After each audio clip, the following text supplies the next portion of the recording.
Bismillahirrahmanirrahim. Assalamualaikum warahmatullahi wabarakatuh.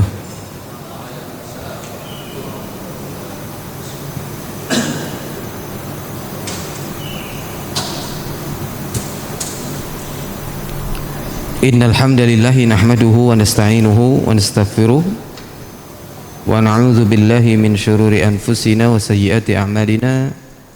Man yahdihillahu fala mudhillalah wa man yudlil fala hadiyalah. Asyhadu an la ilaha illallah wahdahu la syarikalah wa asyhadu anna Muhammadan abduhu wa rasuluh. Allahumma salli wa sallim ala nabiyyina Muhammad wa ala alihi wa sahbihi ajmain, amma ba'd. Ikhwah yang dimuliakan oleh Allah Subhanahu wa taala, hari ini kita masuk ke slide yang ke-23 ya. Tetapi kita akan sedikit mengulang di yang ke-22 ya, di mana dikisahkan bahwa Rasul sallallahu alaihi wasallam setelah kepergian Abu Talib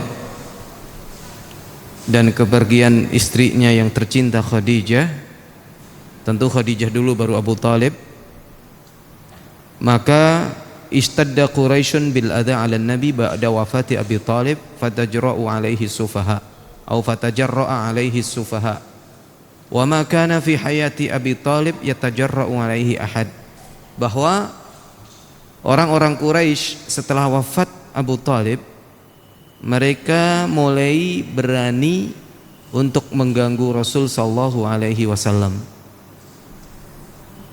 Kalau ketika Abu Talib masih hidup, mereka mengganggunya hanya secara lisan saja, menolak, terus kemudian bisa jadi dengan ejekan dan lain sebagainya. Tetapi setelah meninggalnya Abu Talib, maka mereka yang semula hanya ejekan itu, mereka sudah mulai berani ke fisik.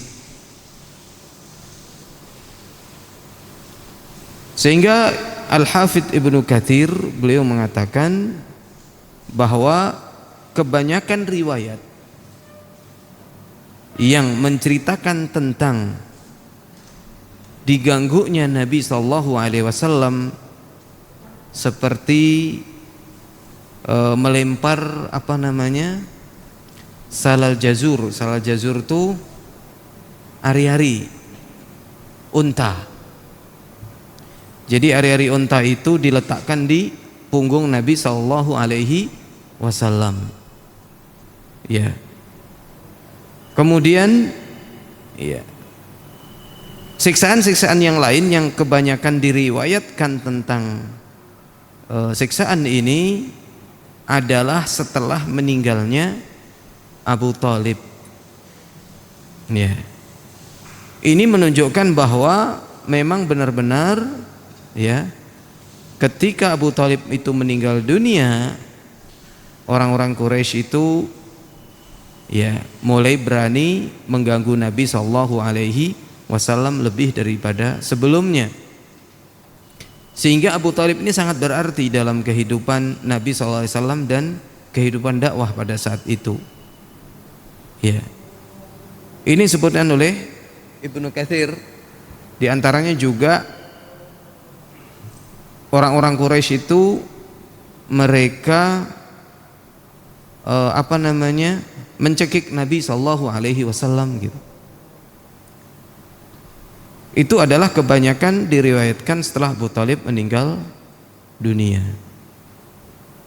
Sehingga diriwayatkan dari Aisyah radhiyallahu anha, dari Hakim ya, Hakim di dalam Mustadraknya dari Aisyah radhiyallahu anha, bahwa beliau mengatakan, dan Quraisy itu mazalat Quraisyun ka'atan hatta tuwfiya Abu Talib. Orang-orang Quraisy itu dalam kondisi pengecut sampai Abu Talib meninggal dunia, baru mereka berani. Sampai-sampai Rasul mengatakan, manalat minni Quraisyun syai'an akrahu hatta mata Abu Talib. Tidak ada, atau manalat minni Quraisyun syai'an akrahuhu, ya, tidak ada sesuatu pun yang saya benci dari apa yang ditimpakan oleh orang Quraisy kepadaku hingga Abu Talib itu meninggal dunia. Ya. Sehingga di sini diceritakan bagaimana gangguan orang-orang kafir Quraisy kepada Nabi sallallahu alaihi wasallam. Diriwayatkan dari Al-Imam Al-Bukhari di dalam sahihnya dari Urwah bin Az-Zubair bahwa beliau bertanya kepada Amr bin As, ya, akhbarani bi asyaddi syai'in sana'ul musyrikuna bin Nabi. Beliau menyampaikan gangguan yang dilakukan oleh orang-orang musyrikun Quraisy kepada Nabi yang paling berat dialami oleh Nabi. Bahwasannya beliau mengatakan, bainan Nabi yusalli fi hijril Ka'bah id aqbala Uqbah bin Abi Mu'ayth la'anahullah fawada'a thawbahu fi unuqihi fahanaqahu aw fakhanaqahu khanqan syadida fa aqbala Abu Bakrin hatta akhadha bimankibihi wa dafa'ahu 'anil Nabi sallallahu alaihi wasallam. Ketika Nabi sallallahu alaihi wasallam sedang salat di hijr Ka'bah, datanglah Uqbah bin Abi Mu'ayth la'anahullah, semoga Allah melaknatnya.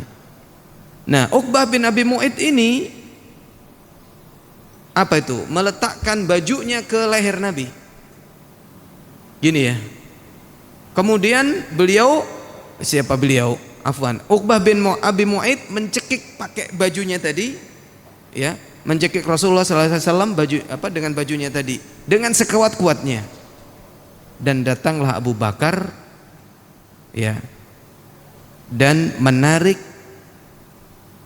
Uqbah bin Abi Mu'ayth, ya, pundaknya ditarik dan didorong sehingga apa yang dia perbuat itu, ya, berhenti. Kemudian Abu Bakar mengatakan, ataqtuluna rajulan an yaqula rabbi Allah, apakah kamu akan membunuh seseorang yang mengatakan Allah adalah Rabbku? Di antara kisah yang lain adalah bahwa orang-orang Quraisy itu juga pernah memukul Rasul sallallahu alaihi wasallam hingga pingsan. Ya. Kemudian tentang kisah ari-ari unta tadi, ya, di mana pada saat itu, ya, diceritakan bahwa Nabi sedang sholat juga di Ka'bah. Sedangkan pada saat itu ada Abu Jahal bersama gengnya sedang duduk-duduk, ya. Dan di antara mereka ada yang mengatakan begini, adakah salah seorang di antara kalian yang datang ke Bani Fulan, tidak disebutkan di sini Bani apa, Bani Fulan, untuk membawa ari-ari unta. Kemudian dia letakkan ari-ari unta itu ke punggung Muhammad ketika sujud. Berdirilah Uqbah bin Abi Mu'ayth. Tadi yang pertama Uqbah bin Abi Mu'ayth apain? Mencekik pakai bajunya. Sekarang Uqbah bin Abi Mu'ayth lagi. Ya, dia pun pergi ke tempat yang dimaksud tadi, membawalah ari-ari unta, dan ari-ari unta itu diletakkan, ya, di punggung Nabi SAW ketika Nabi sedang sujud. Ya. Ini adalah, ya, di antara bentuk kedahsyatan siksaan Nabi sallallahu alaihi wasallam. Dan Nabi ketika diletakkan ari-ari di punggungnya tadi, beliau tidak bangkit dari sujudnya sampai datanglah Fatimah. Dan Fatimah ini ya menyingkirkan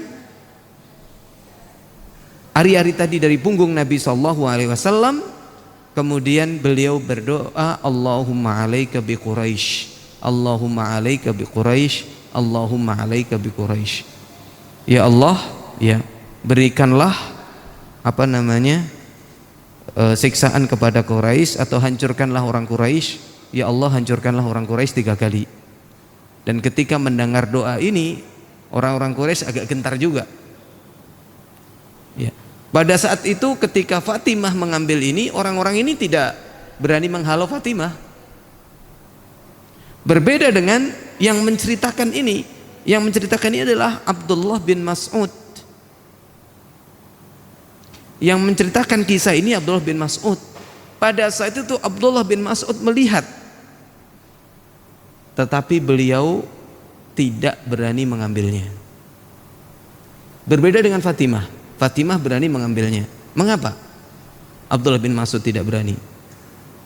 Karena beliau tidak punya backing. Kalau beliau berbuat, bisa jadi Abdullah bin Mas'ud pada saat itu juga bisa disiksa juga. Ya, tetapi apabila yang mengambil Fatimah, orang-orang Quraisy nggak berani. Ya, karena Fatimah adalah putri Rasul, sebagaimana Rasul juga memiliki backing dari keluarga yang terpandang, walaupun Abu Thalib sudah tidak ada, tetapi dari suku Quraisynya itu sendiri, sehingga takut, satu suku kan dengan mereka. Dan gitu. Nah, kalau Abdullah bin Mas'ud istilahnya dari kelompok lain gitu, bukan dari kalangan yang ada pada saat itu menyiksa Nabi Shallallahu Alaihi Wasallam. Ya. Kemudian bentuk lainnya lagi adalah di mana di sini ya tadi sudah ya. Nah, ini terkait dengan doa tadi, bahwa Fatimah berdoa, Allahumma alaika bi Quraisy, ya Allah, ya hancurkanlah orang Quraisy 3 kali. Ibnu Mas'ud mengatakan, wa kanu yarawna anna ad-da'wata fi dzalikal baladi mustajabatun. Tadi kan kita sebutkan bahwa orang Quraisy ketika Fatimah mengucapkan doa ini, mereka agak gentar. Apa kata Ibnu Mas'ud? Sebenarnya mereka itu tahu bahwasannya doa ya di tempat tersebut itu sangat mustajab, diijabahi. Ya. Kemudian ya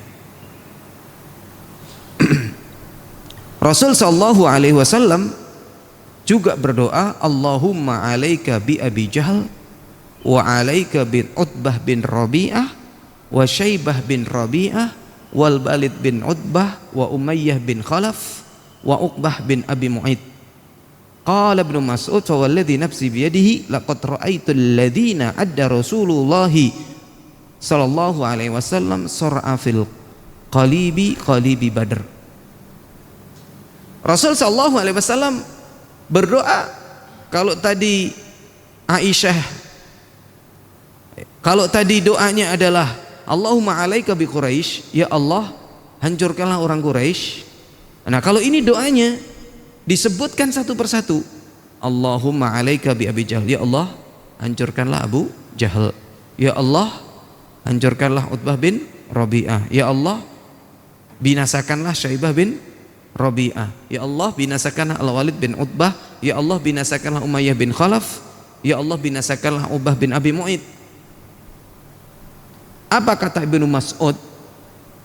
Demi Allah, saya melihat sendiri orang-orang yang disebut oleh Rasul sallallahu.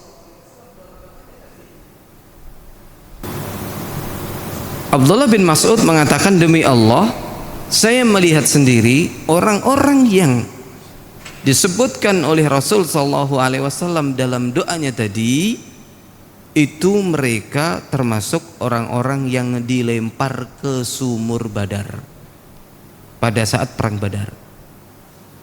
Artinya mereka mati dalam kondisi terhina, dihinakan oleh Allah Subhanahu wa taala, ya, dengan cara Allah membinasakan mereka di perang Badar. Dan sebagaimana ya diceritakan bahwa orang-orang kafir Quraisy yang meninggal dunia ya di perang Badar itu dimasukkan ke dalam sumur Badar. Al-Hafidz Ibnu Hajar Al-Asqalani di dalam Fathul Bari, beliau memberikan beberapa faidah terkait tentang kisah-kisah tadi. Pertama, terutama masalah doa tadi, ta'zimud du'a'i bi Makkah indal kuffar wa masdadat indal musliman illa ta'zima. Bahwa orang-orang kafir pada saat itu mereka juga ya meyakini akan keagungan doa di Mekah. Dan keagungan doa di Mekah ini, keagungan doa di Mekah ini ya bagi kaum muslimin lebih daripada orang kafir itu sendiri. Jadi menurut orang-orang kafir doa di Mekah itu mustajab, sehingga tadi ketika Allahumma alaika ya, ketika tadi apa, Allahumma alaika bi Quraisy ya, ya Allah ya binasakanlah orang-orang Quraisy ya, mereka merasa takut gitu. Itu yang pertama. Yang kedua, dari sini sebenarnya ya jelas bahwa orang kafir itu sebenarnya meyakini akan kebenaran Nabi SAW. Kalau nggak meyakini kebenaran, pasti seandainya Rasul waktu tadi berdoa itu mereka tidak takut, tidak gentar. Nah, gitu. Walakin hamalahum al-hasadu ala tarkil inqiyadilahu. Tetapi mereka tetap mengingkari dakwahnya Nabi karena adanya rasa iri. Mereka tidak mau tunduk dengan syariat Nabi SAW karena mereka iri. Kemudian yang ketiga, Nabi SAW sabar banget terhadap apa yang beliau alami dari siksaan orang Quraisy. Tadi beliau ketika ditaruh ari-ari unta, beliau tidak berdiri langsung membuangnya, tapi sujud aja sampai Fatimah datang. Kemudian ketika dicekik pakai baju ya, tadi Nabi SAW juga bersabar gitu, tidak melawan sampai Abu Bakar datang ya. Kemudian wa fihi istihbabu ad-du'a thalathan. Kata Ibnu Hajar, beliau mengatakan bahwa disunnahkan kalau kita ini berdoa mengulanginya 3 kali. Ya. Kalau kita berdoa disunnahkan untuk mengulang-ulangnya sebanyak 3 kali. Kemudian juga faidah yang lain, boleh berdoa keburukan kepada orang yang zalim. Tetapi sebagian ulama mengatakan yang dimaksud dengan zalim ini adalah orang-orang kafir. Adapun jika ada orang muslim yang menzalimi, disunahkan untuk memohonkan ampun ya untuk dia dan didoakan kebaikan untuknya dan berharap agar orang tersebut segera bertaubat. Tetapi kalau keceplosan, kembali kepada hadis ittaqi da'watal mazlum fa innahu laisa bainahu wa bainallahi hijab. Takutlah terhadap doanya orang yang terzalimi, karena antara dia dan Allah Subhanahu wa taala itu tidak ada penghalang. Ya. Makanya kezaliman itu lebih sulit untuk dihapus, ya, untuk diselesaikan masalahnya daripada dosa-dosa yang lain. Jadi kalau sudah berurusan dengan manusia itu, penyelesaiannya lebih berat daripada urusan kita dengan Allah Subhanahu wa taala.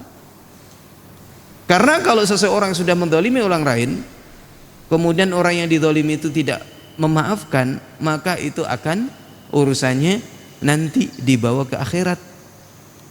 Sehingga kebaikan orang yang menzalimi ini diambil oleh orang yang dizalimi, dan apabila kebaikannya sudah habis, maka keburukan orang yang dizalimi akan ditimpakan kepada orang yang menzaliminya. Kalau urusannya dengan Allah, kita berdosa, dosanya tidak ada kaitannya dengan makhluk, ya, dengan manusia yang lain.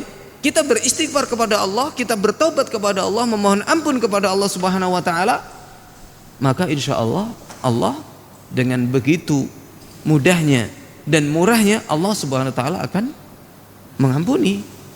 Tapi kalau urusannya dengan manusia, berat. Makanya katanya urusan perdata itu lebih pelik daripada urusan pidana. Betul kan? Kalau urusan perdata lebih pelik daripada urusan pidana.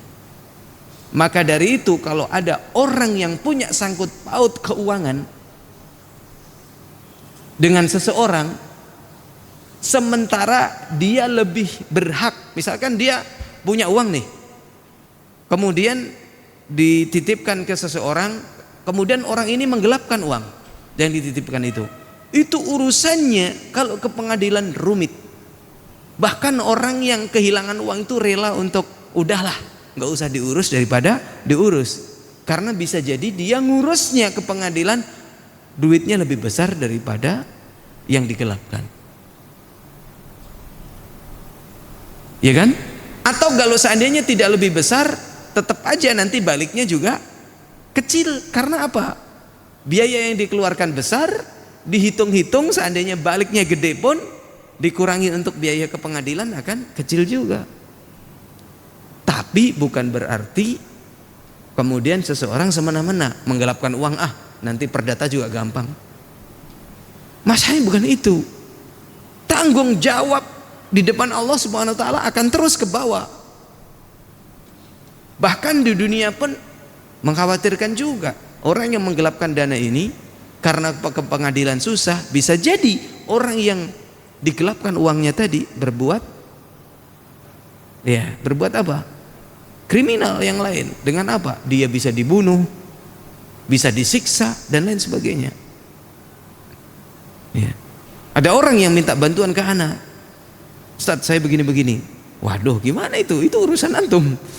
Antum mau nggak mau juga harus membayarnya, gitu. Saya tahu, dengar dari teman-teman bahwasanya urusan perdata itu berat. Iya sih, orangnya mengatakan kepada saya, pokoknya kalau kamu sudah punya duit segera bayar. Dan saya duit itu ya bukan untuk saya, tapi untuk bangun masjid saja di tempat ini, gitu katanya. Bagaimana gitu? Ya seandainya beneran ya berarti lumayan gitu, lumayan untung antum. Tetapi kalau antum nggak bisa mengembalikan, urusannya dengan akhirat. Dan saya khawatir tiba-tiba dia bawa apa? Bodyguard. Ya, antum ditarik dari rumah, kemudian disiksa, bahkan nyawa kamu melayang kan selesai. Itu aja yang saya khawatirkan. Mungkin nggak dia bawa ke pengadilan? Ya sangat mungkin. Tetapi dia dengan mengatakan seperti itu, kayaknya dia mikir yang Anda gelapkan berapa juta, kemudian dia biaya untuk ke pengadilan berapa juta. Oke. Kemudian di sini disebutkan bahwa tadi yang membantu Rasul sallallahu alaihi wasallam adalah Fatimah Az-Zahra. Walaupun pada saat itu masih ya dianggap masih kecil lah. Ya. Ini menunjukkan bahwasanya Fatimah ini bukan wanita yang sembarangan. Ya, melihat ayahnya dihinakan seperti itu, dia tidak diam. Dia seorang wanita yang pemberani. Coba kalau wanita nggak pemberani, udah mikir duluan. Abdullah bin Mas'ud saja yang laki-laki berpikir kan. Ini Fatimah tidak berpikir panjang. Ya, Fatimah kan istrinya siapa? Ali, ya, bin Abi Thalib. Ya. Ini menunjukkan bahwasanya beliau memiliki quwwatun nafs. Beliau memiliki tinggi jiwanya, kuat jiwanya. Ya. Bahkan bukan sekedar mengambil dan membersihkan, tetapi juga istilahnya sarahat bisyatmihim. Dia sambil ngambil itu juga ngomelin, gitulah bahasa kita, ngomelin orang-orang yang pada saat itu meletakkan ya ari-ari unta ini ke punggung Nabi. Wahum ru'usu Quraisy, padahal mereka itu para pemuka-pemuka Quraisy. Ya. Kemudian ada sebuah kaidah hukum, annal mubasyarah akadu minas sabab. Pelaku yang langsung melakukan sebuah kejahatan itu lebih berat dosanya daripada orang yang menjadi penyebab saja. Ya, karena di situ disebutkan asqal qaum, bahwasanya yang meletakkan tadi disebut sebagai asqal qaum, orang yang paling rugi, orang yang paling mendapatkan siksaan dari Allah Subhanahu wa taala, orang yang paling celaka. Ya, Uqbah bin Abi Mu'id tadi disebut dengan asqal qaum dalam riwayat. Nah, itu disebut sebagai asqal qaum, artinya orang yang paling celaka. Ya. Berikutnya adalah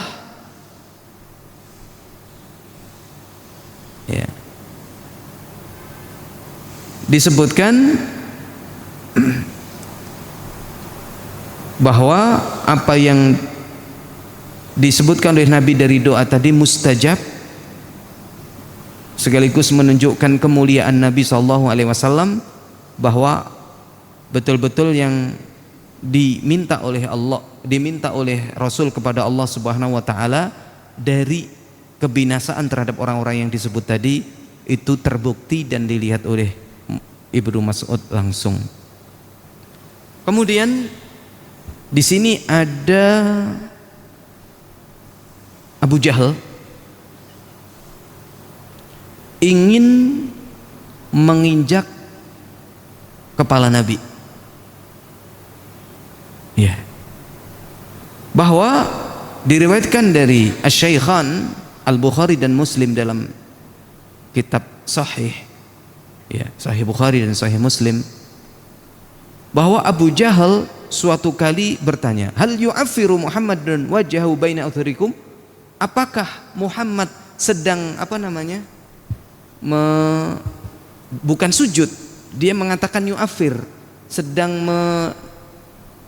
nyungsepin mukanya ke tanah di depan kalian tadi?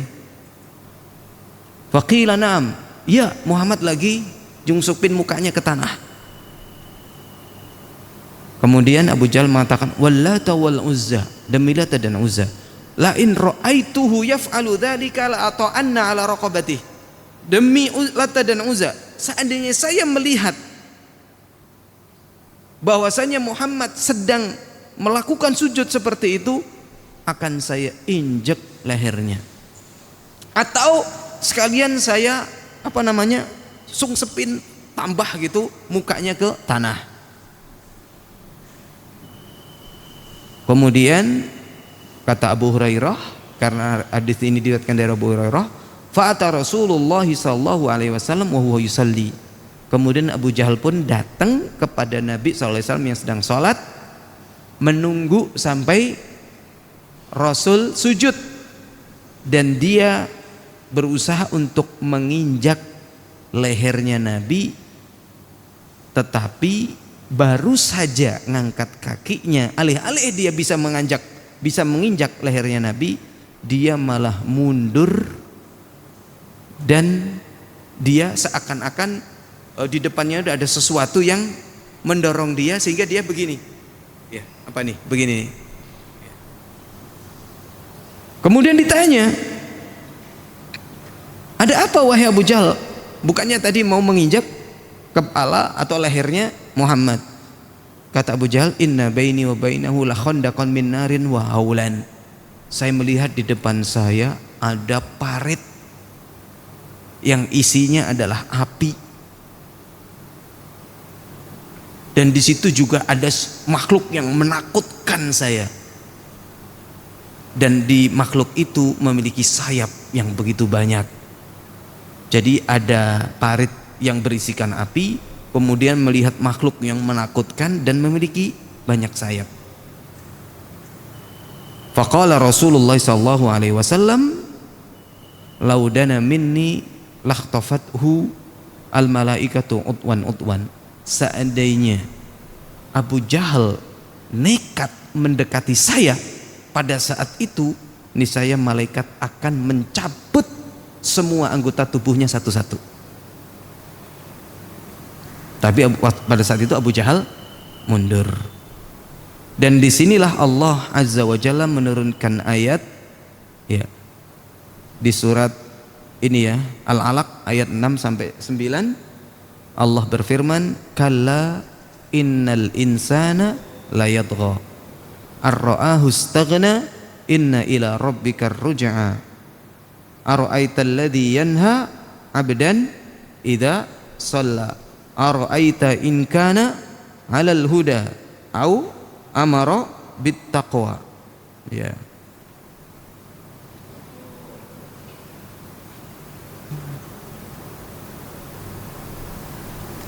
Ara'aita in kadzdzaba wa tawalla alam ya'lam bi anna Allah yara kalla la illam yantahi lanasfa'an bin nasiyah nasiyatin kadzibatin khati'ah falyad'u nadiyah sad'u zabaniyah kalla la tuti'hu wasjud waqtarib.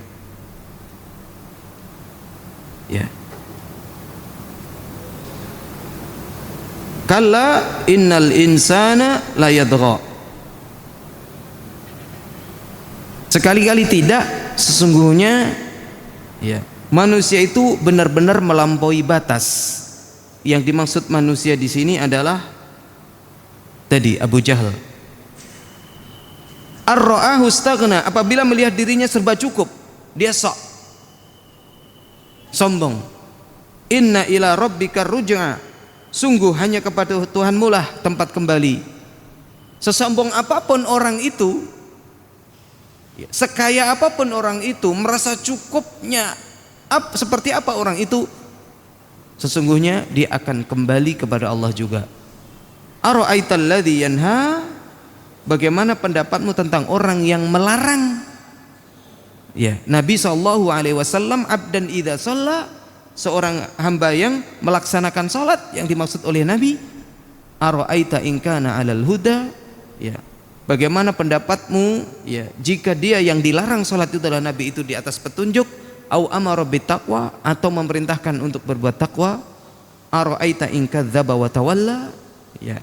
Atau bagaimana pendapatmu jika orang yang tadi ya mendustakan dan berpaling, alam ya'lam bi annallaha yara, apakah orang tadi yang disebut dengan Abu Jahal yang dimaksud tidak mengetahui bahwasanya Allah itu melihat? Kalla la illam yantahi la nasfa'an bin nasiyah, sungguh ya jika dia tidak berhenti, niscaya kami akan tarik ubun-ubunnya. Ya, dalam ayat ini akan ditarik ubun-ubunnya. Di dalam hadis tadi apa kata Rasul sallallahu alaihi wasallam? Seandainya Abu Jahal itu mendekat, berani mendekat dan maksain mendekat kepada Nabi sallallahu alaihi wasallam, akan dicabut anggota tubuhnya satu persatu. Bertentangan apa tidak? Tidak. Ya kan? Tidak. Bisa anggota tubuhnya dicabut satu-satu baru ubun-ubunnya, atau ubun-ubunnya dulu baru ya, dicabut satu persatu. Ya.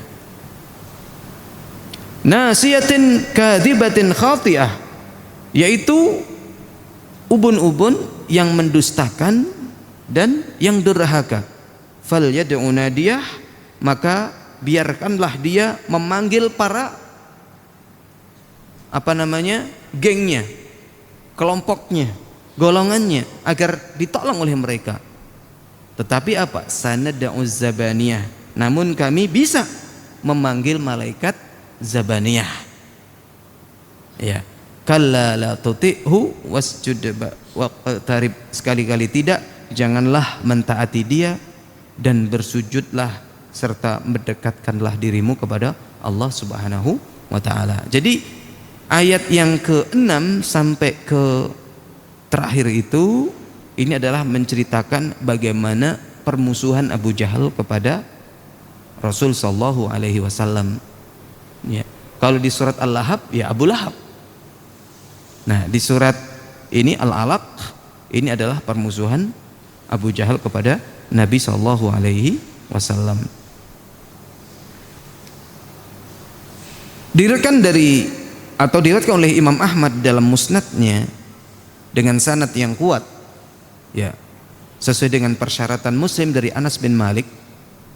Suatu kali Jibril itu datang kepada Nabi sallallahu alaihi wasallam sedangkan beliau sedang duduk dalam kondisi sedih.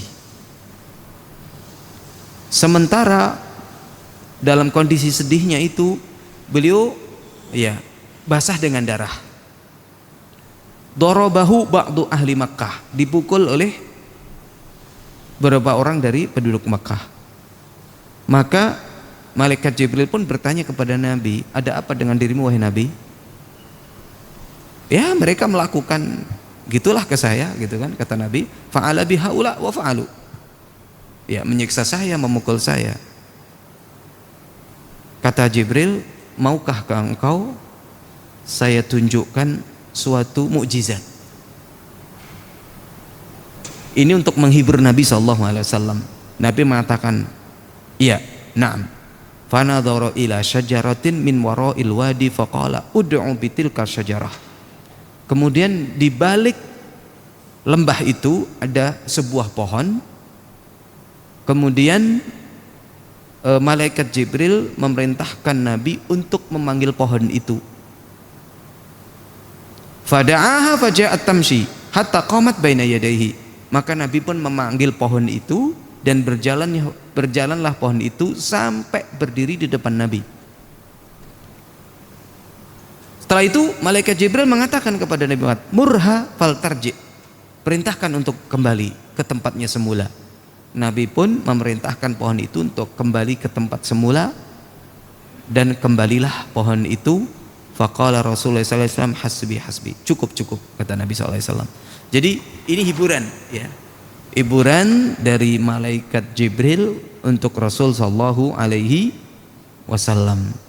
Dan tentu ya, cerita tentang diseksanya Nabi Sallallahu Alaihi Wasallam tadi setelah meninggalnya Abu Talib lebih dahsyat, dan beliau merasa tidak ada yang berat yang beliau alami dari gangguan orang Quraisy itu dibandingkan setelah meninggalnya Abu Talib. Ya, sehingga kehidupan Abu Talib bagi Nabi Shallallahu Alaihi Wasallam itu sangat berarti. Jadi kita selesai dari slide ini yang mana kemarin kita bacakan, tetapi kita mengkisahkannya belum tuntas. Maka kita pindah ke slide yang ke-23. Ini sudah saya bacakan belum ya? Lupa. Yang slide ke-23 belum. Kita baca dulu ya, karena dengan membaca poin-poin ini akan tergambar bagaimana kisahnya dibandingkan anak cerita terus, ya, sehingga kita susah untuk menarik poin-poinnya. Poin yang pertama, istadzana Abu Bakrin As-Siddiqu Rasulullah sallallahu alaihi wasallam bil hijrati ilal habasyati bisababi syiddatil bala'i fi Makkah fa adina lahun nabiyyu sallallahu alaihi wasallam. Apa artinya? Istadzana Abu Bakrin As-Siddiqu. Abu Bakar As-Siddiq meminta izin Rasulullah sallallahu alaihi wasallam kepada Rasul bil hijrati, untuk hijrah ilal habasyati, ke Habasyah. Ya, kita tahu ya kisah-kisah sebelumnya bahwa sebagian sahabat itu ada yang diizinkan oleh Nabi untuk berhijrah. Nah, ternyata Abu Bakar setelah meninggalnya Abu Talib, di masa sebelum meninggalnya Abu Talib, Abu Bakar ya orang yang sangat disegani, termasuk setelah meninggalnya Abu Talib juga disegani. Tadi ketika ya ada orang yang ingin mencekik Nabi, kan Abu Bakar yang menghalau. Ternyata seorang beliau juga meminta izin kepada Nabi sallallahu alaihi wasallam untuk hijrah ke Habasyah. Bisa babi syiddatil bala'i fi Makkah. Karena ya dahsyatnya ya siksaan dan ujian di Mekah. Fa'adina lahun nabiyyu sallallahu alaihi wasallam. Nabi pun memberikan izin untuknya. Jadi poin yang pertama adalah Abu Bakar As-Siddiq meminta izin kepada Nabi untuk bisa hijrah ke Habasyah, sebagaimana sebelumnya ada yang hijrah ke sana dan di sana aman. Orang-orang Quraisy yang ingin meminta agar Raja Najasyi memulangkan mereka gagal. Membawa upeti, membawa hadiah, gagal juga. Ya. Sehingga Abu Bakar pengen ke sana bisa babi syiddatil bala'i fi Makkah. Karena ya dahsyatnya ujian, dahsyatnya siksaan yang ada di Mekah. Dan Nabi mengizinkan. Kemudian poin yang kedua, kharaja Abu Bakrin As-Siddiqu radhiyallahu anhu mutawajjihan lil Habasyati. Falamma wasala ila mantiqati Birkil Ghimadi, falamma wasala ila mantiqati Birkil Ghimadi laqiyahu rajulun yuqalu lahu Ibnud Dughunnah.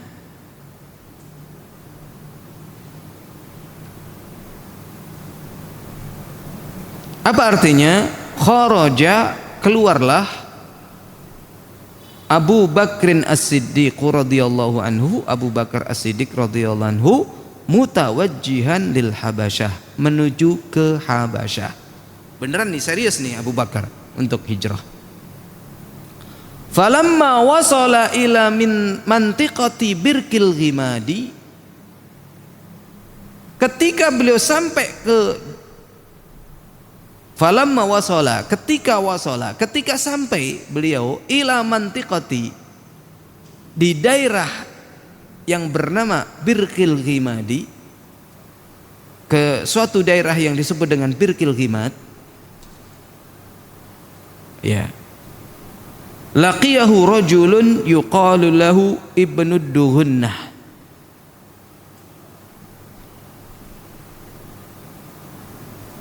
Beliau bertemu dengan seseorang yang bernama Ibnud Dughunnah. Jadi Abu Bakar benar-benar keluar. Ketika sampai di daerah Birkil Ghimad namanya, bertemu seseorang yang bernama Ibnud Dughunnah. Ya. Birkil Ghimad ini jaraknya dari Mekah sekitar 500 kilo.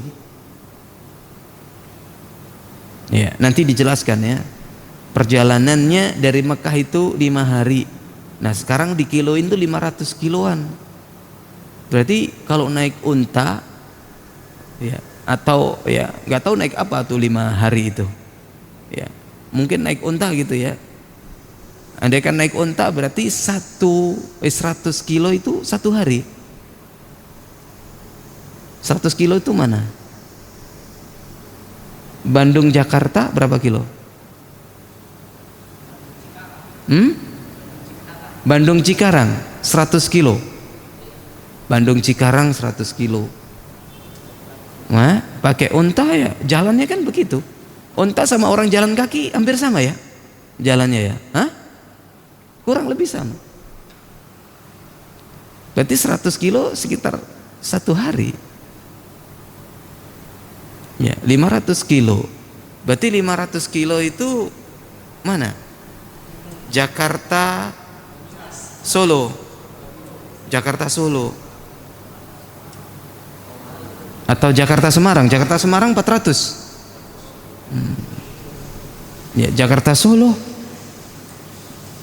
Ya kita ngebayangin aja gitu. Padang pasir. Kalau kita kan kalau jalan kaki, andaikan aja jalan kaki ya.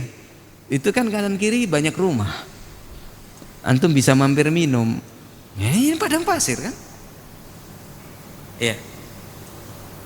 Ini daerah Bilqigimat ini pesisir itu Laut Merah ini. Ya. Kemudian apa yang terjadi setelah bertemu dengan Ibnu Dugunnah? Ibnu Dugunnati, poin berikutnya ini, Sayyidu Qabilatil Qarati, fa'ajara Abu Bakrin As-Siddiq. Mestinya bukan Abu, ini salah dia. Fa'ajara Abu Bakrin As-Siddiq gitu. Bukan wawu, pakai alif harusnya. Fa'ajara Abu Bakrin As-Siddiq wa qala lahu irji' fa'bud rabbaka fi Makkah falam tunkir Quraisyun.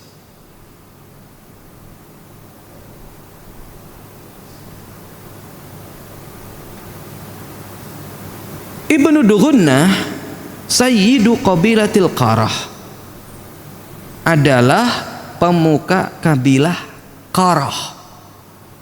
Jadi ada sebuah kabilah namanya Qarah. Nah ternyata dia seorang pemuka.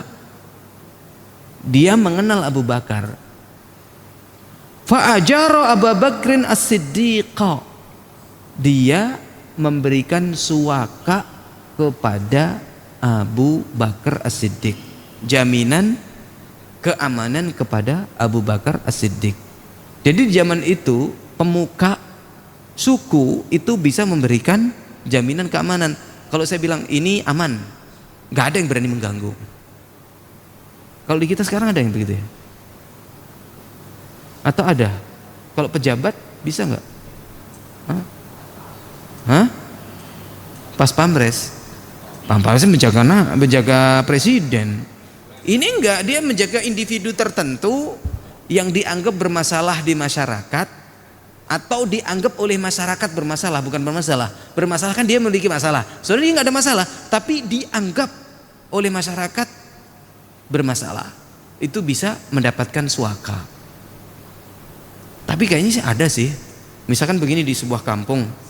Di kampung itu ada pemuka.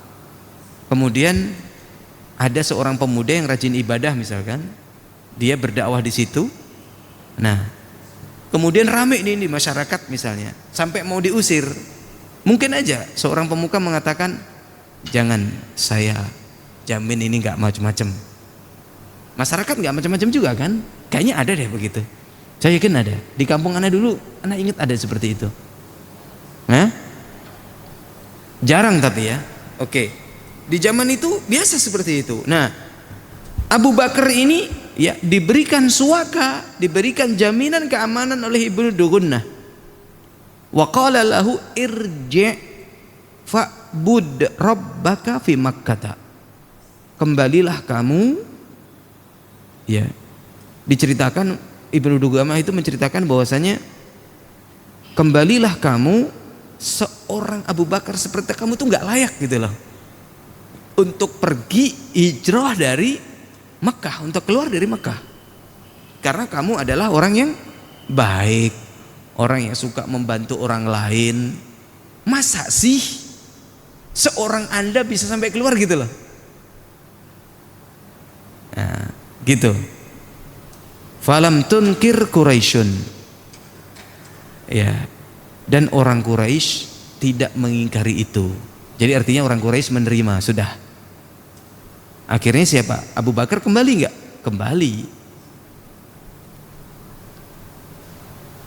Setelah kembali ke Mekah, enggak lanjut untuk hijrah ke Habasyah. Apa yang terjadi berikutnya? Daqat Quraisyun dar'a. Daqat Quraisyun dar'an. Daqat Quraisyun dar'an bijiwari ibni duhunnata atau duhunnati li Abi Bakrin as-Siddiqi.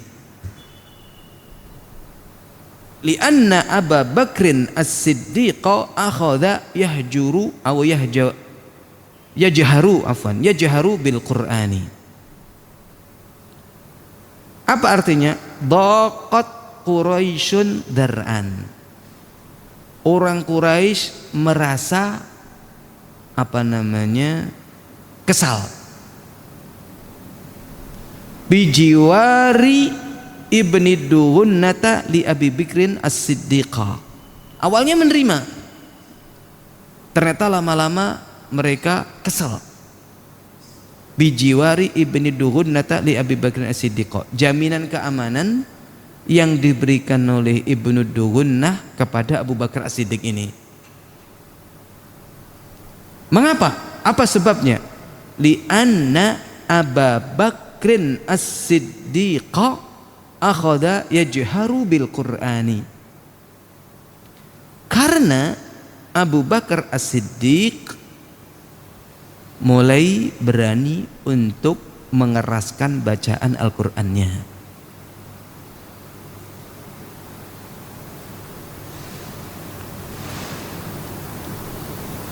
Apa yang terjadi setelah itu? Ya, setelah orang-orang Quraisy merasa kesal dan merasa keberatan ini. Qala Ibnu Duhunnati li Abi Bakrin As-Siddiqi. Qala Ibnu Duhunnati li Abi Bakrin As-Siddiqi an la yajhara bil Qur'ani.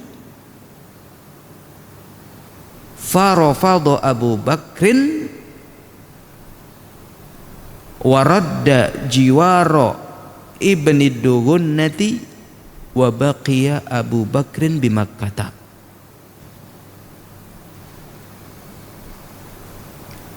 Qala Ibnu Duhunnati, Ibnu Duhunnah mengatakan li Abi Bakrin As-Siddiq, kepada Abu Bakar As-Siddiq, an la yajharu bil Quran, agar Abu Bakar As-Siddiq tidak mengeraskan bacaan Al-Qur'annya. Farafadhu Abu Bakrin, tapi Abu Bakar menolak permintaan siapa? Ibnu Duhunnah. Waradda jiwara ibni Duhunnah. Kemudian Abu Bakar mengembalikan, apa istilahnya, memutus suaka keamanan Ibnu Duhunnah ini. Wa baqiya Abu Bakrin bi Makkah, dan Abu Bakar ya menetap di Mekah untuk selanjutnya dan tetap mengurungkan hijrahnya, dalam kondisi beliau menerima dengan segala resiko yang awalnya beliau ingin menghindar dari resiko itu, yaitu kuatnya dan dahsyatnya ya ujian, siksaan yang ditimpakan oleh orang-orang Quraisy kepada kaum mukminin. Baik, ini penjelasannya akan kita sampaikan juga, bahwa ya tadi dijelaskan ya Abu Bakar As-Siddiq ingin berhijrah ke Habasyah dan meminta izin ya kepada Nabi Sallallahu Alaihi Wasallam agar beliau diizinkan hijrah ke sana.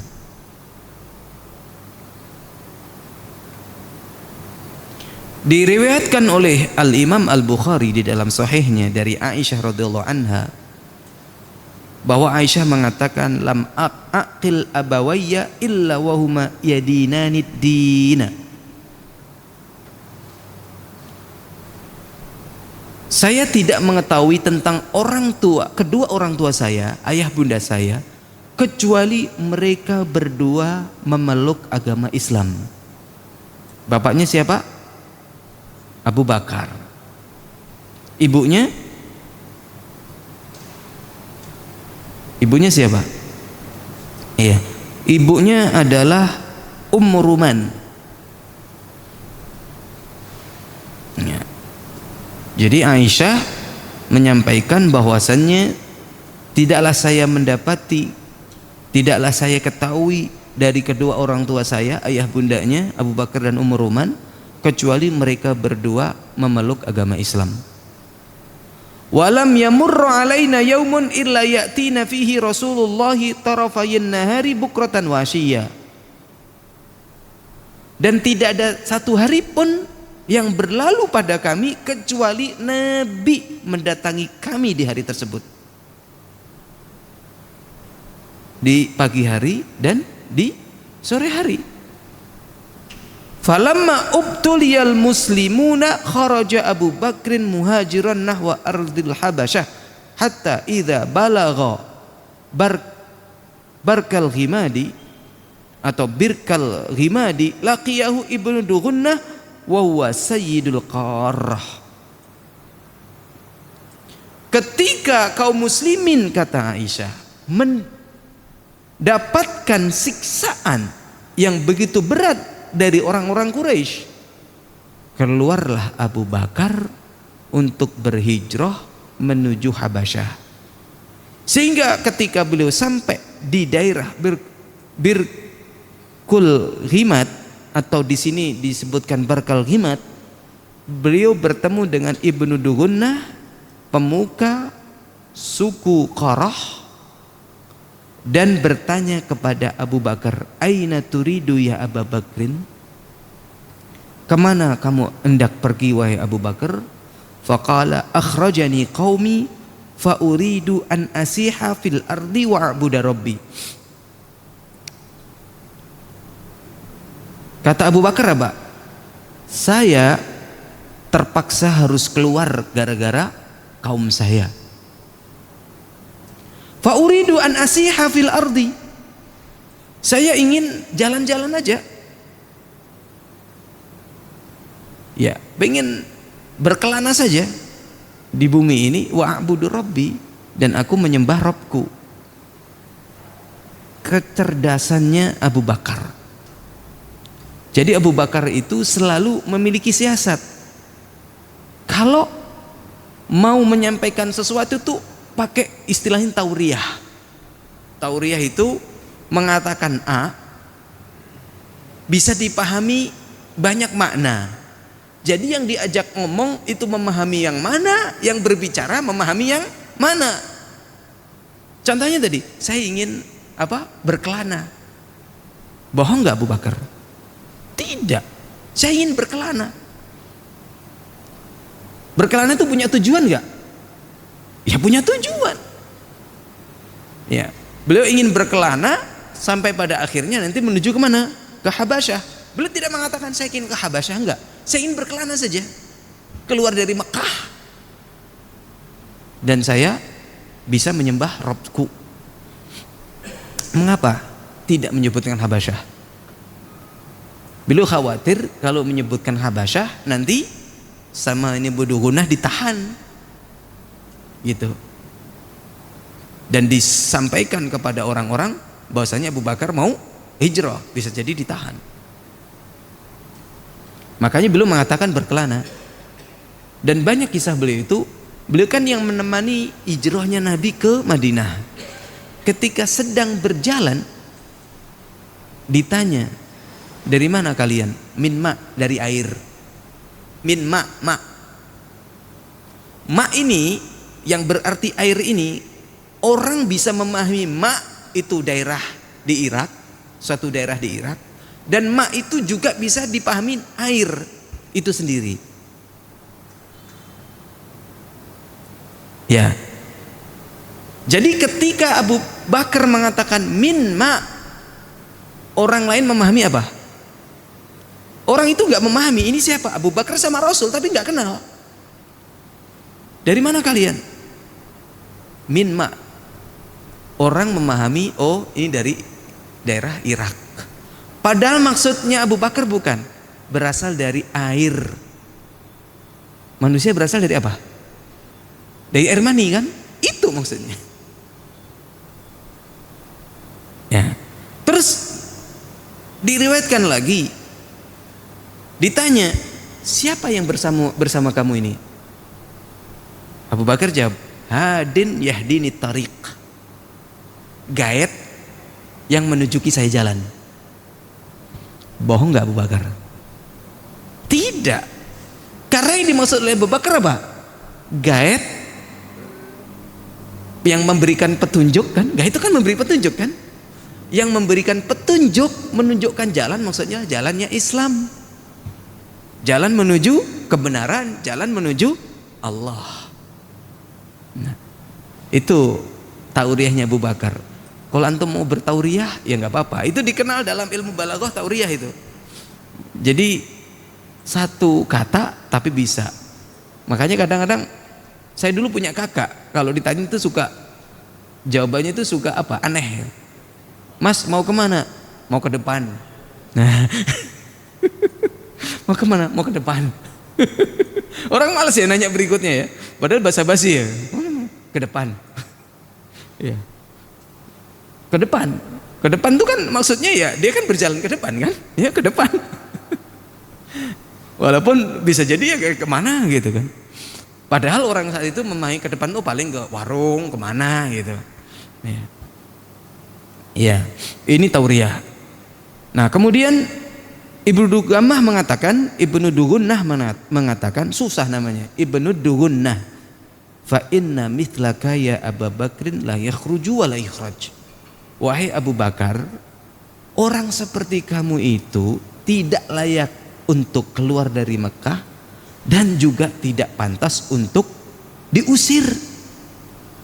Innaka taksibul ma'dum wa tasilur rahim wa tahmidul kalla wa taqrid dhaif wa tu'inu ala nawaibil haq fa ana laka jarun. Kamu itu ya membantu orang yang kekurangan, rajin bersilaturahmi, ya kan? Kamu juga ikut memikul ya kesusahan orang lain. Kamu itu sangat memuliakan tamu. Ya, tidak selayaknya kamu itu untuk diginikan gitu loh. Fa ana laka jarun. Dah. Saya siap menjadi penjamin keamanan bagi kamu. Irji' wa'bud rabbaka bibaladika. Kamu kembali dan sembahlah Tuhanmu di kampungmu. Abu Bakar pun kemudian kembali. Wartahala ma'ahu Ibnu Dugunnah, dan dia berjalan bersama Ibnu Dugunnah. Fatafa Ibnu Dugunnah hasyiyatan fi asyrafi Quraisy. Kemudian Ibnu Dugunnah berputar, berkeliling, ya, bertemu dengan para pemuka Quraisy. Faqala lahum inna Abu Bakrin la yakhruju mithluhu wa la yukhraj. Abu Bakar yang orang yang semisal beliau itu tidak selayaknya dia meninggalkan Mekah dan tidak selayaknya untuk diusir. Atukhrijuna rajulan yaksibul ma'dum wa salisur rahim wa yahmilul kalla wa yuqdai wa yu'inu ala nawaibil haq. Apakah ya pantas kalian mengusir seseorang yang rajin menolong orang lain, rajin silaturahmi, ya, ikut merasakan apa yang dirasakan oleh orang-orang yang membutuhkan, kemudian menghormati tamu dan lain sebagainya. Falam tukadzib Quraisyun bi Jarwah bin Dugunnah. Kemudian orang Quraisy pun menerima suaka yang diberikan oleh Ibnu Dugunnah kepada Abu Bakar. Kemudian orang-orang Quraisy mengatakan kepada Ibnu Dughumah, mur Abu Bakar falya'bud rabbahu fi darihi. Baik Ibnu Dughumah, kata para pemuka Quraisy, perintahkan Abu Bakar untuk beribadah di rumahnya. Falyusalli fiha wal yaqra ma sya'. Dia perintahkan dia sholat di rumahnya dan membaca apa yang dia inginkan. Wala yu'dzina bidzalik, dan jangan sampai dia mengganggu kami dengan ibadahnya itu. Wala yasta'lin bihi, dan jangan mengeraskan bacaannya. Fa inna nakhsha an yaftina nisa'ana wa abna'ana, karena kami khawatir istri kami dan anak-anak kami nanti terfitnah dengan bacaannya, tergoda dengan bacaannya. Faqala dzalika Ibnu Dughumah li Abi Bakar. Akhirnya Ibnu Dughumah menyampaikan perintah ini kepada Abu Bakar, dan Abu Bakar pun menetap di rumahnya dan beribadahlah di rumahnya, dan tidak mengeraskan sholatnya dan tidak membaca bacaan Al-Quran di selain rumahnya untuk beberapa saat, sehingga terfikirlah di hati Abu Bakar untuk membangun tempat sholat di depan rumah, dan beliau sholat di musola itu dan membaca Al-Quran. Kalau di rumah dengan membangun di luar rumah, itu terdengar oleh tetangganya. Tempat sholatnya tadi yang beliau untuk sholat dan baca Quran di situ terdengar. Wallahu alam, mungkin tempatnya terbuka barangkali, kayak saung begitu kan bisa aja terbuka. Kalau sama-sama tertutupnya kan nggak akan kedengar. Ini kedengar, bisa jadi seperti saung gitu, sehingga terdengar. Dan ketika Abu Bakar mengeraskan bacaannya, para istri-istri orang Quraisy dan anak-anak mereka pun pada datang, dan mereka ingin mendengar, ingin melihat, dan mereka sangat kagum dengan bacaan Abu Bakar. Apalagi Abu Bakar ini orangnya mudah nangis, mudah terenyuh. Apabila beliau itu membaca Al-Quran, bisa dipastikan air matanya akan berlinang. Nah, dengan kasus seperti ini, dengan kejadian ini, orang-orang Quraisy marah. Loh, gimana ini? Bukannya sudah ada perjanjian dengan Ibnu Dughumah di awal bahwa dia diterima suakanya asalkan Ibnu Dughumah mau memerintahkan Abu Bakar untuk sholat di rumahnya, baca Al-Quran, gak keluar lah, udah pokoknya di dalam. Aman kalau di dalam, kalau keluar ya jangan baca Quran, jangan sholat gitu. Kok bisa-bisanya dia keluar dari rumahnya terus membaca ayat Al-Quran, sehingga apa yang dikhawatirkan oleh mereka terjadi. Dan disampaikanlah kepada Ibnu Dughumah, dan akhirnya Ibnu Dughumah mengatakan kepada Abu Bakar bahwasanya saya tidak ingin saya dikhianati oleh orang-orang Quraisy, sebagaimana saya juga tidak mau khianat kepada mereka. Maka hendaknya kamu berhenti dari apa yang kamu lakukan. Dan Ibnu Dughumah mengatakan, ya udah kalau begitu kamu kembali lagi seperti yang kami inginkan. Abu Bakar mengatakan, fa inni aruddu ilaika jiwarak. Ketika mendengar perkataan Ibnu Dughumah itu, apa kata Abu Bakar? Ya udah, sebaiknya kita selesaikan aja, udah putus. Saya tidak ingin lagi mendapatkan suaka dari kamu. Wa ardo bijiwarillahi azza wajal, dan saya ridho dengan jaminan keamanan yang diberikan oleh Allah Subhanahu wa taala. Cukup ini mau maghrib. Dan kita akan membaca kisah yang slide berikutnya tentang Rasul sallallahu alaihi wasallam pergi ke Taif. Ya, pergi ke Taif. Wa sallallahu ala nabiyina Muhammad wa ala alihi washabbihi ajmain. Wa akhiru da'wana alhamdulillahirabbil alamin. Wassalamualaikum warahmatullahi wabarakatuh. Baik, assalamualaikum warahmatullahi wabarakatuh. Bismillah wassalatu wassalamu ala rasulillah ba'd. Kita lanjutkan ya. Kita masuk slide yang ke-24. Ini terkait dengan perginya Nabi ke Taif. Kalau tadi Abu Bakar meninggalkan Mekah untuk hijrah ke Habasyah, kalau sekarang adalah Nabi SAW keluar ke Taif,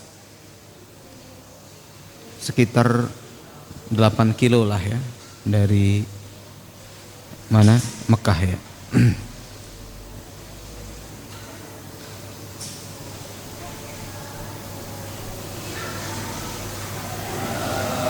Gimana? Gak apa-apa sholat.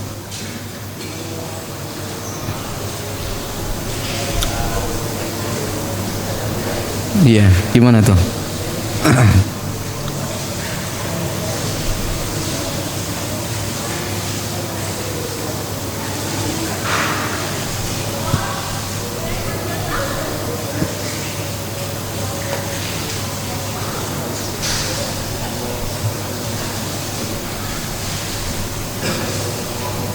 Ya baik, Nabi keluar ke Taif yang kurang lebih adalah 80 kilo ya, 80 kilo dari kota Mekah. Baik. Ishtaddal amru ala nabi sallallahu alaihi wasallam di Makkah. Fa kharaja ila at-Ta'ifi masyian ala qadamaihi yad'uhum ila al-Islam. Ishtadda artinya adalah semakin berat. Al-amru perkara, ala nabi ya pada Nabi sallallahu alaihi wasallam di Makkah, di Mekah.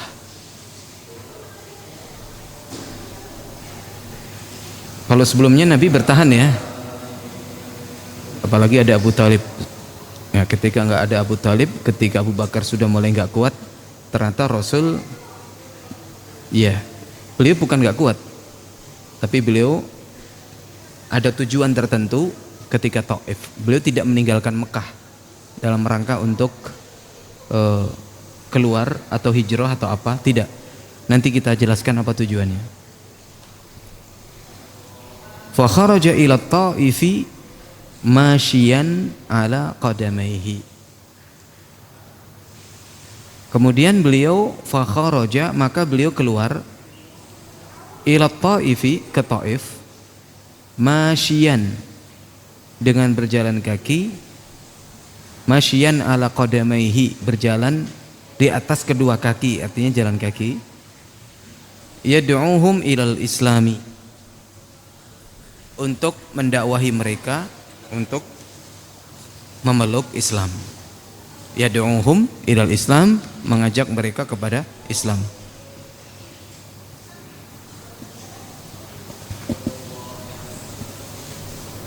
Sampai? Enggak.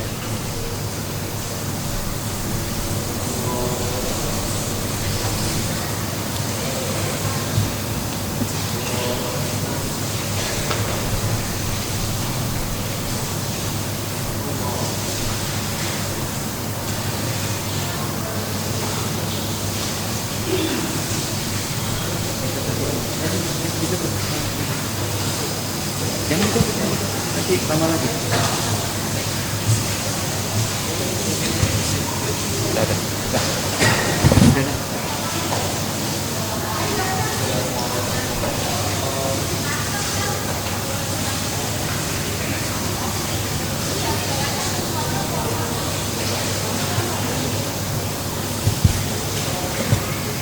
Jadi poin pertama ini adalah menjelaskan kepada kita bahwa perkara yang dialami oleh Rasul itu semakin berat di Mekah. Maka beliau keluar ke Taif yang jaraknya kurang lebih 80 kilo ya dari Mekah, masyian alal qadamain,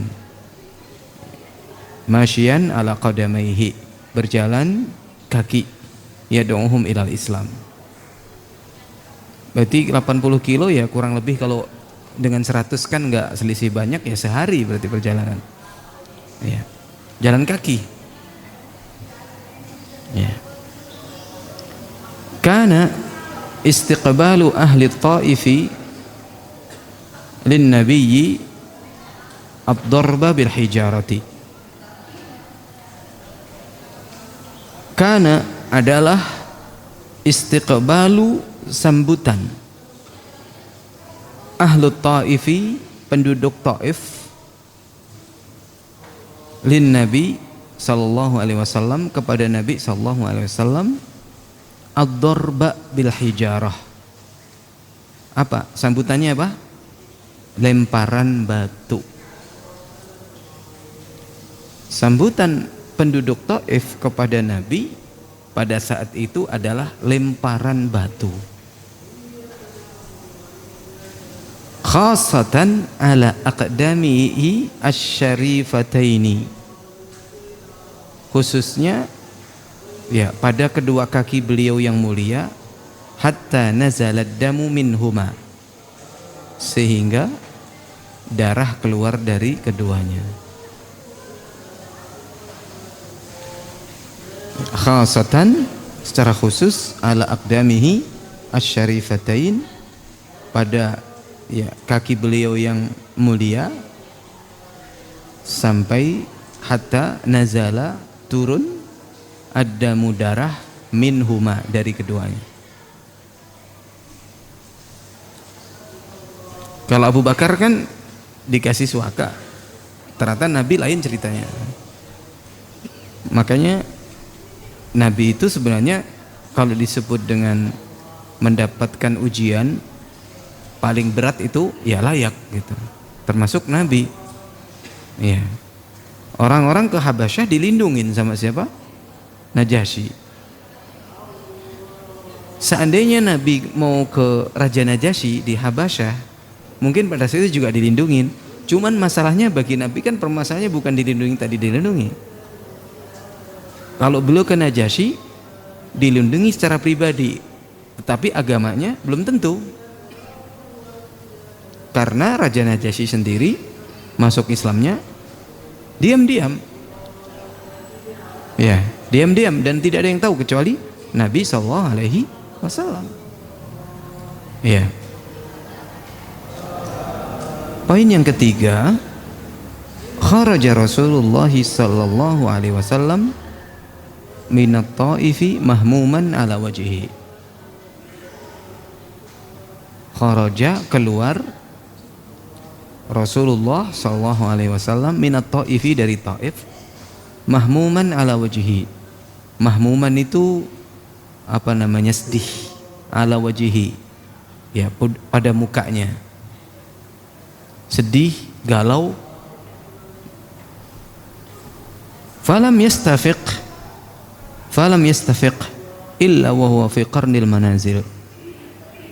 Falam, dan tidak, yastafiq, beliau sadar sambil berjalan dalam kondisi penuh dengan kesedihan. Falam yastafiq, dan tidak sadar beliau, illa, kecuali, wa huwa, beliau, fi qarnil manazili, di Qarnul Manazil. Qarnul Manazil itu nama tempat, dan Qarnul Manazil itu sebagai salah satu tempat untuk manasik haji yang disebut dengan miqat atau manasik umroh. Jadi kalau orang mau apa namanya umroh, ya ada yang daerahnya itu melalui Qarnul Manazil. Nah, kalau dari tempatnya itu melalui Qarnul Manazil, maka dia sebelum melampaui Qardul Manazil, maka dia harus sudah berihram, ya, sebagaimana orang Indonesia dari Yalamlam, ya. Nah, teori itu sebagiannya tidak kepakai, dalam arti orang yang mau umroh tapi nggak langsung umroh, tetapi dia pengen ke Madinah dulu. Nah, orang Indonesia kalau pengen ke Madinah dulu, tidak langsung turun dan umroh, maka dia tidak perlu di Yalamlam untuk berihramnya, ya. Tetapi dia berihramnya seperti orang yang datang dari kota Madinah. Nah, tempat ihramnya namanya Abyar Ali. Nah, di situ, ya. Tapi kalau dia pengen langsung umroh, sebelum nyampe Jeddah, sebelum turun pesawat, itu ada daerah namanya Yalamlam. Nah, dari atas pesawat biasanya dikasih tahu bahwa yang mau umroh mau melewati miqat, ya, hendaknya segera berganti pakaian bagi laki-laki untuk pakaian ihramnya, ya. Terus kemudian dia bersiap untuk mengucapkan labbaik Allahumma umratan. Turun pesawat sudah pakai baju ihram. Nah, ini Qardul Manazil salah satu di antaranya, ya. Kemudian poin yang keempat, nazala Jibrilun alaihi salamu, atau nazala Jibrilu alaihi salamu, ya, nazala Jibrilu alaihi salamu wa ma'ahu,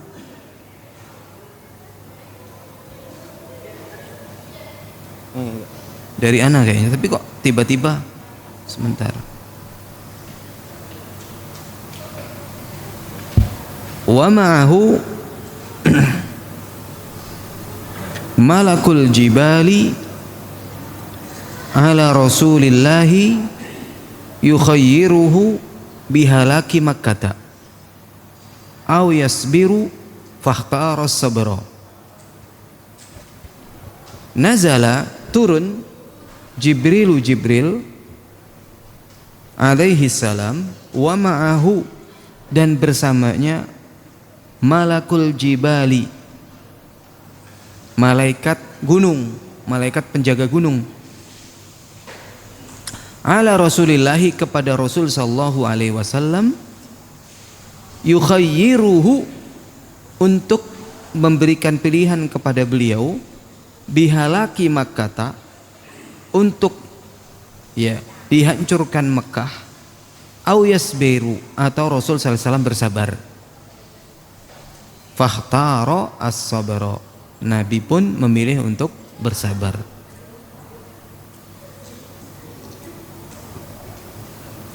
Raja'a Rasulullah sallallahu alaihi wasallam ila Makkah. Rasul sallallahu alaihi wasallam raja'a apa? Kembali. Rasulullah sallallahu alaihi wasallam ila Makkah, ke Mekah. Wa dakhalaha bi jiwaril Mut'imi bin Adiyy. Nabi atau Rasul sallallahu alaihi wasallam kembali ke Mekah dan masuk ke Mekah dengan jaminan keamanan atau suaka dari Mut'im bin Adi. Jadi 5 poin, ya. Yang pertama, Nabi semakin berat urusannya di Mekah sehingga beliau memutuskan untuk pergi ke Taif dengan berjalan kaki, mengajak orang-orang yang ada di Taif untuk masuk Islam. Sambutan yang diterima oleh Nabi dari orang-orang Taif adalah dilemparin batu dan sampai kakinya berdarah. Beliau keluar dari Taif dalam kondisi penuh dengan duka yang mendalam, ya, kegalauan yang begitu berat, dan beliau baru nyadar, ya, baru sadar, baru hilang kegalauannya setelah beliau nyampe di Qarnul Manazil. Jibril pun datang turun ditemani malaikat penjaga gunung, menawarkan kepada Nabi, apakah mau penduduk Mekah dihancurkan atau Nabi bersabar. Ternyata Nabi malah memilih untuk bersabar. Nabi kembali ke Mekah, ya, kembali ke Mekah, ya, dan beliau masuk dengan aman, ya, karena di bawah jaminan keamanan Mut'im bin Adi. Ikhwas sekalian yang dirahmati oleh Allah Subhanahu wa taala, Rasul sallallahu alaihi wasallam pergi ke Taif sebenarnya bukan kok keputusan yang asal, wah saya berat nih ke Taif aja deh, enggak. Tapi beliau memilih Taif itu karena beliau pandang Taif itu penduduknya akan bisa membantu dakwah beliau, menolong dakwah beliau, ya, sehingga orang Quraisy tidak akan berbuat macam-macam. Mengapa beliau berharap di sana ada bantuan? Karena, ya, di sana, ya, ada orang yang disebut dengan penduduk Thaqif.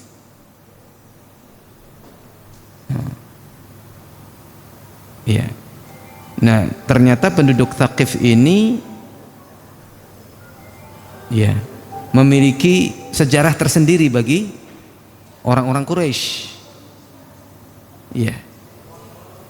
Sehingga nanti diharapkan Thaqif ini bisa dimintai pertolongan dan bisa menjadi backing pertahanan bagi Nabi Shallallahu Alaihi Wasallam dari permusuhan kaumnya.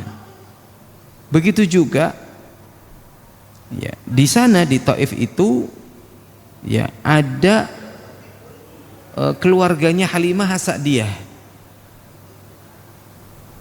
Halimah As-Sa'diyah. Siapa Halimah As-Sa'diyah? Yang menyusui Nabi Shallallahu Alaihi Wasallam. Ya, karena walau bagaimanapun hubungan persusuan itu kan mahram, ya.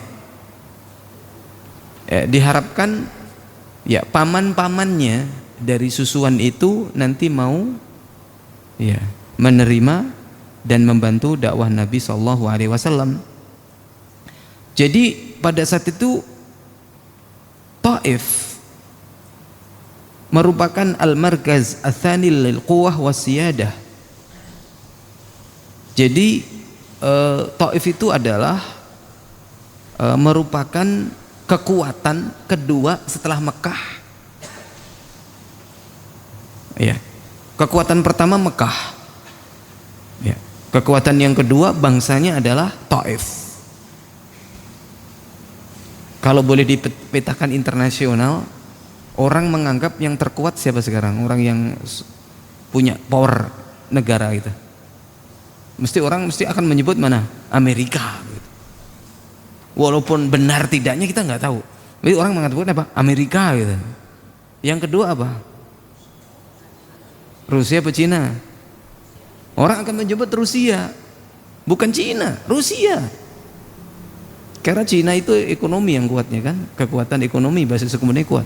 Tapi kalau Rusia itu yang dikenal basis militernya, gitu. Militer dan main-main berpolitiknya. Kalau Cina itu kan berpolitiknya bukan di atas, dia diem dia. Cina itu yang penting bisa makan, bisa dagang gitu. Kalau Rusia itu bagaimana saya bikin senjata ngantem orang kan ya? Ya kan? Kalau Amerika bagaimana saya bisa agar orang itu ngantem orang? Nah, itu Amerika. saya mencari orang kepercayaan yang bisa ngantem orang. Kalau Rusia, saya pengen perkasa ngantem orang. Nah itu, iya kan? Di Timur Tengah pakai tangannya siapa?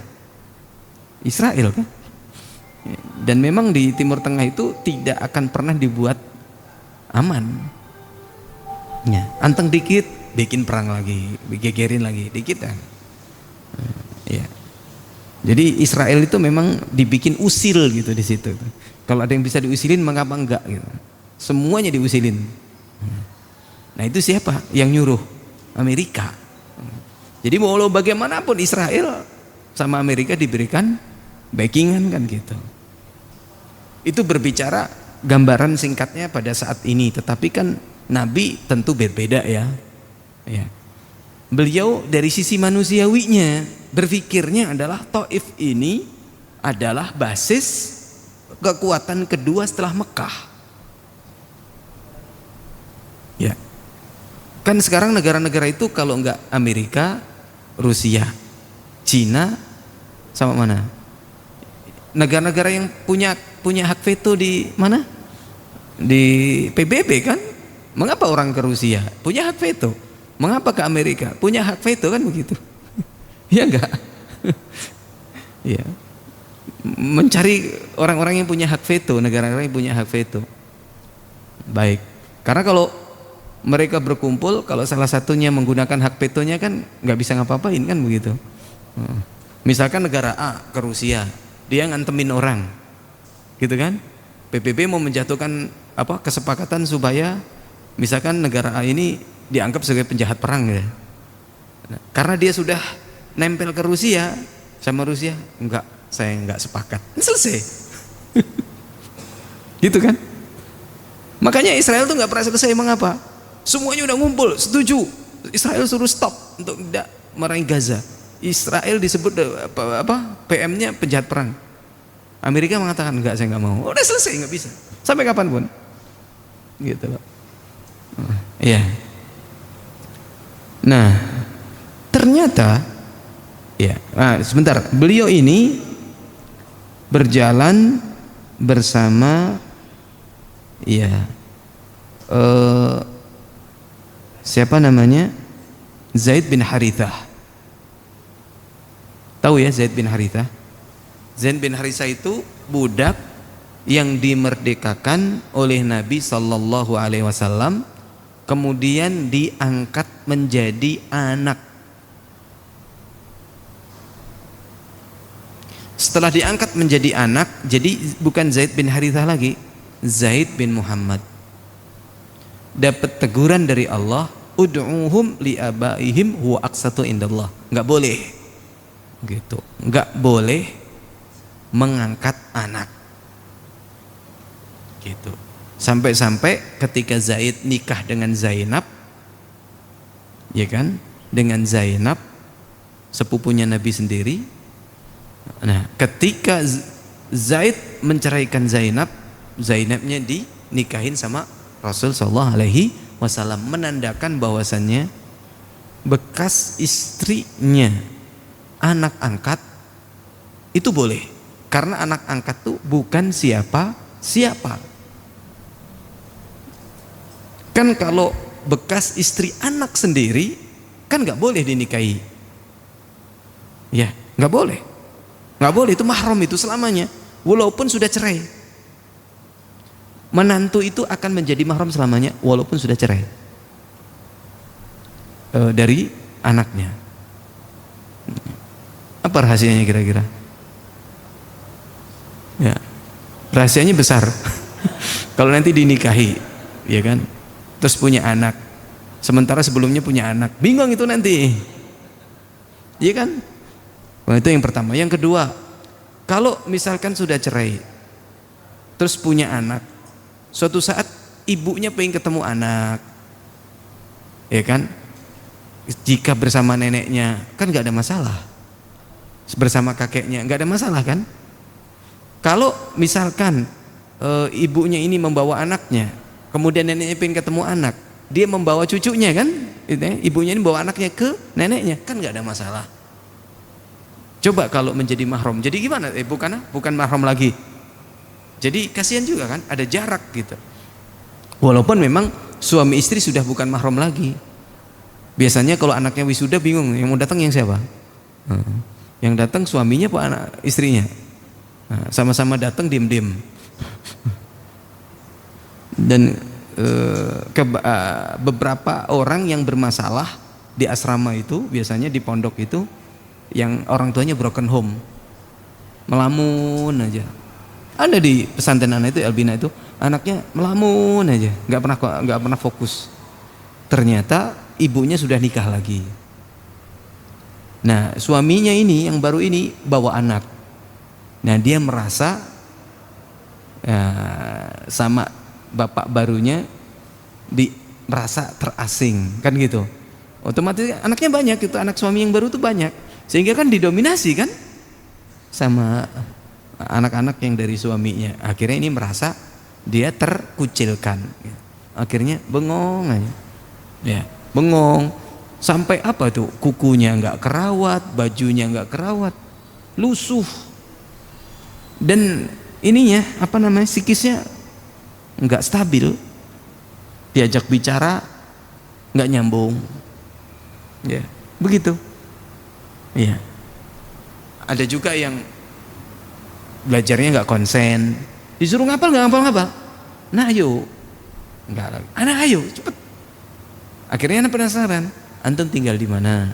Di sini, disebutin nama kampungnya. Antum tinggal sama siapa? Bunda. Ayah kerja apa? Nggak tahu. Loh, kok nggak tahu? Emang nggak pernah ketemu? Nggak pernah. Emang kemana? Nggak tahu juga. Emang antum tinggal sama bunda saja? Iya. Nggak pernah sama ayah? Nggak ada. Ayahnya kemana? Nggak tahu. Nah, udah ciri itu. Oh iya, udah pantas. Pokoknya yang biasanya sulit-sulit gitu. Nggak laki, nggak perempuan. Ya, anak ngajar di akhwat juga. Ada salah satu santriwati itu kerjaannya kalau diajar baru 5 menit masuk, Ustadz izin ke toilet. Kapan masuknya? Balik lagi dari toilet. 15 menit sebelum habis waktu pelajaran baru kembali. Sama itu, kasusnya sama. Ya, ya ini berbicara melenceng. Ya melenceng. Ya. Nah, beliau pergi ke Taif ini jalan kaki. Ya, pulang pergi jalan kaki ditemani oleh Zaid bin Harithah. Ya. Kemudian beliau lakukan perjalanan ini di tanggal 27 Syawal, ya, tahun ke-10 dari kenabiannya. Jadi semuanya itu terjadi setelah Abu Thalib meninggal dunia gitu. Jadi mengalami perubahan total kondisi kaum muslimin pada saat itu di hadapan kaum Quraisy, sehingga Nabi pun sudah mulai atur strategi. Ya, yang Abu Bakar tidak masalah, akhirnya masalah juga kan gitu. Ya, jadi beliau harus benar-benar atur strategi, ingin mencari kekuatan di sana yang bisa untuk membacking dakwahnya beliau. Adzan. Ya. Beliau sampailah ke Taif, dan di sana beliau sengaja untuk bertemu dengan orang-orang dari Bani Thaqif. Ya. Yang mereka adalah para pemuka di sana.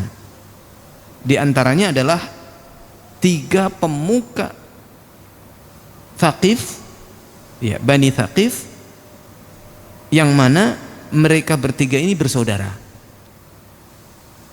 adik kakak.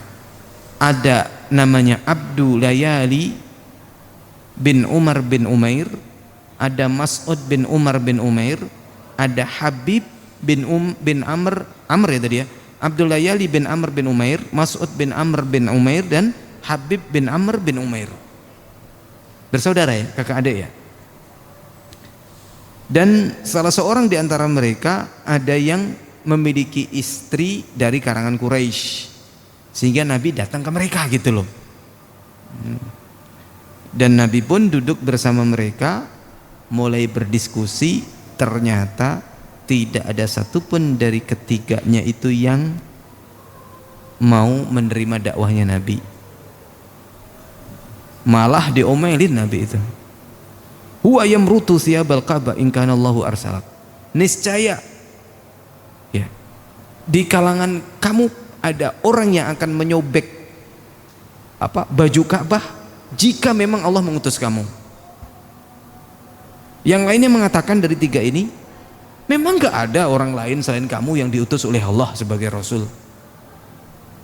Gitu ya. Dan yang ketiga, saya tidak mau berbicara dengan kamu selamanya. Kalau kamu memang Rasul, maka kamu itu sangat berbahaya kalau saya ajak bicara.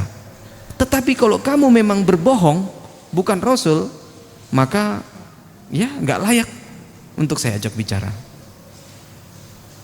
Kemudian Nabi mengatakan, idza fa'altum ma fa'altum faktumu anni. Jika Anda semuanya menolak dakwah saya, mohon paling tidak setelah saya datang dan ngobrol dengan kalian ini, mohon untuk merahasiakan pertemuan kita ini, untuk tidak disampaikan ke siapapun, terutama orang Quraisy. Mengapa? Kalau itu sampai ke telinga orang Quraisy, Nabi pulang dalam kondisi tidak aman. Pasti orang Quraisy tidak terima. Oh, Anda nyari suaka ke sana ya, kan gitu. Ya. Makanya kalau Indonesia ke Cina, Amerika lirik gitu, ya kan? Indonesia ke Amerika, Rusia lirik gitu. Ini ngapain? Ya. Ya. Ternyata mereka sebaliknya menyampaikan kepada masyarakat Taif waktu itu dan menyuruh budak serta anak-anak kecil mereka untuk nyegat Nabi di jalan. Dan mereka mencela, kemudian ya ngomel, ya ngeluarin kata-kata kotor kepada Nabi dan melemparinya dengan batu sampai kedua kakinya berdarah. Dan pada saat seperti ini Zaid bin Harithah lindungi Nabi dengan badannya. Dan ternyata yang terkena darah pada tubuh Rasul adalah bagian kakinya. Mungkin seandainya kena siapa? Zaid, kan badannya kena Zaid gitu ya. Nah, ternyata yang dilemparin bagian bawah. Susah gimana cara ininya. Kalau Zaid turun otomatis atas kena kan? Mending bagian atas kaki yang kena. Sampai Nabi SAW berjalan sampai ke sebuah kebun yang dimiliki oleh Utbah dan Syaibah, ya, anaknya Robi'ah. Dan masuk ke kebun itu, setelah masuk ke kebun itu sudah budak dan anak-anak kecil tadi pergi. Dan disitulah beliau berlindung di bawah sebuah pohon dan duduk bersama Zaid bin Harithah.